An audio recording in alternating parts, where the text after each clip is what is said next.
Hivi ndio vidonda vya tumbo ambavyo vinasababisha mtu kunenepa. Mara nyingi watu wamekuwa wakijiuliza kwamba inakuwaje, kwa sababu vidonda vya tumbo mara nyingi wengi wamekariri kwamba vidonda vya tumbo huwa vinakondesha.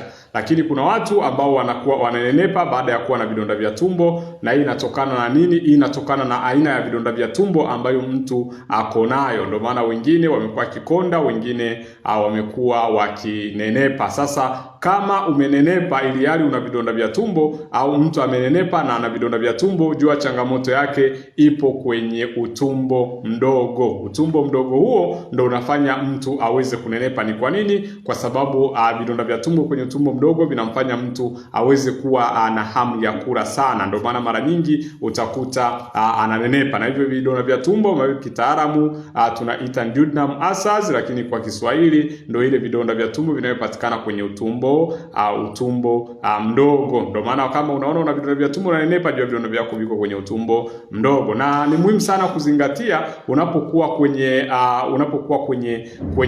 kutafuta matibabu ya changamoto hii, kuwa pia kuzingatia ni aina ipi ya vidonda vya tumbo uko nayo. Dalili ambazo unakuwa nazo hapa, kwanza unanenepa, lakini cha pili unapata hamu ya kula sana. Niambie hapo kwenye comment wewe una dalili zipi za vidonda vya tumbo, na mimi nitakuelekeza ni aina ipi ya vidonda vya